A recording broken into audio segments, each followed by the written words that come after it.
Idea Telugu YouTube channel కి స్వాగతం సుస్వాగతం. ఈ రోజు నేనైతే మీకు నెల్లూరు స్టైల్లో వడపులుసు చేసి చూపించబోతున్నానండి. చాలా అంటే చాలా బాగుంటుంది. నెల్లూరులో ఎక్కువగా చేపల పులుసు తర్వాత ఈ వడపులుసు చాలా మంది చేసుకుంటుంటారండి. ఈ వడపులుసు ఏ విధంగా చేయాలో చేసి చూపిస్తాను.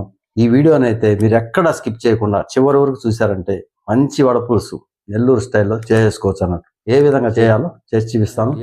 సరిపడా వడపులుసు చేస్తున్నానండి. వడలు తీసుకున్నాను. అదే విధంగా ఒక పెద్ద సైజు నిమ్మపండు సైజు సుమారు ఒక 75 గ్రాముల లోపల ఉంటది. ఒక పెద్ద సైజు నిమ్మపండు ఈ సైజులో చింతపండు తీసుకొని వేడి నీళ్ళలో శుభ్రంగా కడిగేసుకొని వేడి నీళ్ళలో పులుసులాగా తయారు చేసి పక్కన పెట్టుకున్నాను. ఒక 2 మీడియం సైజు ఉల్లిపాయ సన్నగా తరిగి పెట్టుకున్నాను.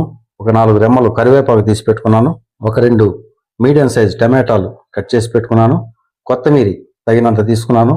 ఈ వెల్లుల్లి ఖచ్చితంగా పులుసు కూరల్లో వెల్లుల్లి ఖచ్చితంగా ఎక్కువ వేసుకోవాలండి. నేను 2 వెల్లుల్లి గడ్డల్ని ఈ విధంగా చిదిమి పెట్టుకున్నాను.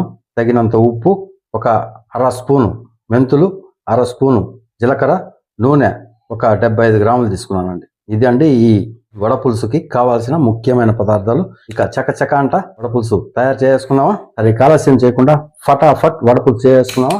మంటని మీడియంలో కట్ చేసుకోండి. ఇందులోకి 1/2 స్పూన్ జీలకర్ర వేస్తున్నాను, 1/2 స్పూన్ మెంతులు వేస్తున్నాను.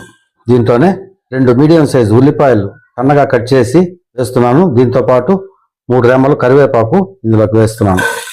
ఇప్పుడు ఇందులోకి ఒక 5 టేబుల్ స్పూన్ల దాకా నూనె పోస్తున్నానండి. మనకి బిర్యానీకి ఏ విధంగా గోల్డెన్ బ్రౌన్ కలర్ వచ్చేంతవరకు వేపుకుంటాము అదే విధంగా దీన్ని కూడా వేపుకోవాలండి. ఇప్పుడే ఈ వడపులుసు కానివ్వండి, చేపల పులుసు కానీ మంచి రుచి వస్తుంది అన్నట్టు. ఖచ్చితంగా ఈ టిప్పు మీరు ఫాలో అవ్వండి. గోల్డెన్ బ్రౌన్ కలర్ వచ్చేంత వరకు వేపుకుందాం. చూస్తూనే ఉండండి. ఈ ఉల్లిపాయలు తొందరగా మగ్గడానికి కాస్తంత ఉప్పు వేస్తున్నానండి.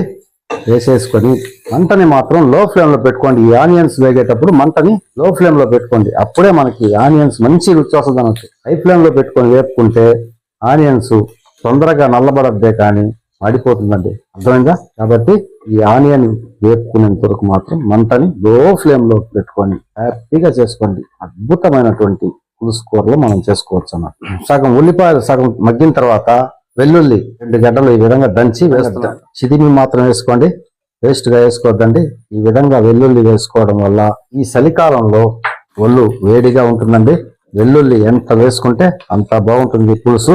వాటికి ఆనియన్స్ గోల్డెన్ బ్రౌన్ కలర్ కి వచ్చేసిందండి.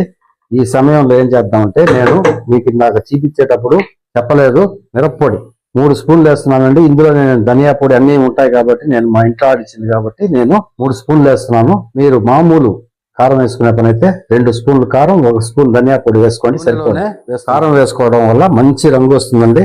వేసేసి నూనెలో బాగా కలిపేసుకోండి. పులుసు కూరలు కానీ బిర్యానీ కానీ కూరల్లో మనకి రంగు రావాలంటే మిరప్పొడి ఆయిల్లో వేసుకోండి. చాలా మంచి రంగు వస్తుందండి. వేసుకున్న తర్వాత ఇందులోనే 1 స్పూన్ పసుపు, చిన్న స్పూన్ కి 1/2 స్పూన్ పసుపు వేసానండి. ఈ విధంగా కలిపేసుకున్న తర్వాత 2 మీడియం సైజ్ టమాటాలు సన్నగా తరిగి వేస్తున్నానండి. కలిపేసుకున్నాం.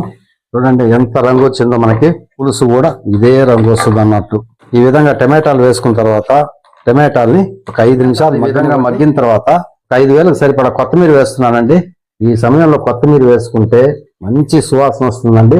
బాగా ఈ విధంగా కలిపేసుకొని ఒక 1/2 లీటర్ నీళ్లు పోస్తున్నానండి.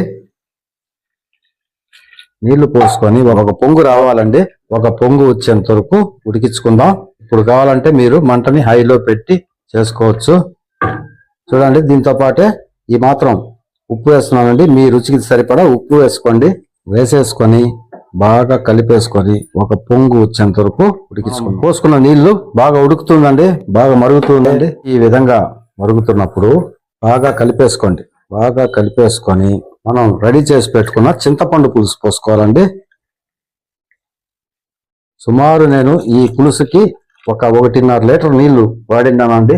పోసేసుకొని బాగా కలిపేసుకొని ఈ సమయంలో ఉప్పు కారం చెక్ చేసుకోవాలి. ఉప్పు కాస్త తగ్గిందండి. ఈ మాత్రం ఉప్పు వేస్తున్నాను. ఉప్పు మాత్రం మీరు మీ రుచికి సరిపడా చెక్ చేసి వేసుకోండి. కలిపేసి మూత పెట్టి ఒక పొంగు రానిస్తే చాలండి. మనం పోసుకున్న పులుసు కూడా బాగా ఉడికిపోయిందండి. పచ్చి వాసన కూడా పోయింది. ఈ సమయంలో ఏం చేద్దామంటే వడలు వేసేసుకున్నాం. వడ పులుసుకి అయితే ఈ విధంగా వేసుకోవాలండి. మనకి అదే చేపల పులుసు అంటే పులుసు చిక్కబడిన తర్వాత మాత్రమే వేసుకోవాలా. వడ పులుసుకి ఈ విధంగా వేసుకుంటే ఈ నీళ్ళు అంతా ఈ వడలు పీల్చుకొని పులుసు మనకి చిక్కబడుద్ది. కాబట్టి ఒక పొంగు రాగానే వడలు వేసేసుకోండి, అప్పుడే మీకు కరెక్ట్ గా వస్తుంది అన్నట్టు. ఈ విధంగా వేసేసి అలా లోపలికి ప్రెస్ చేసి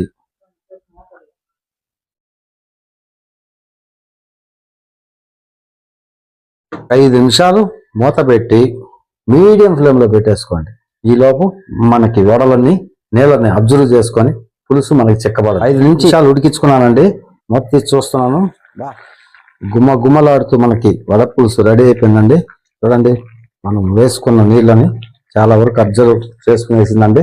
ఈ సమయంలో కొత్తిమీర పైనుంచి అలా చల్లేసుకొని స్టవ్ ఆపేసుకున్నాం. స్టవ్ ఆపేసి మూత పెట్టేసేయండి. కొత్తిమీరలోని ఫ్లేవర్ మొత్తం పులుసులోకి వెళ్ళి బ్రహ్మాండంగా తయారవుద్దండి ఈ పులుసు.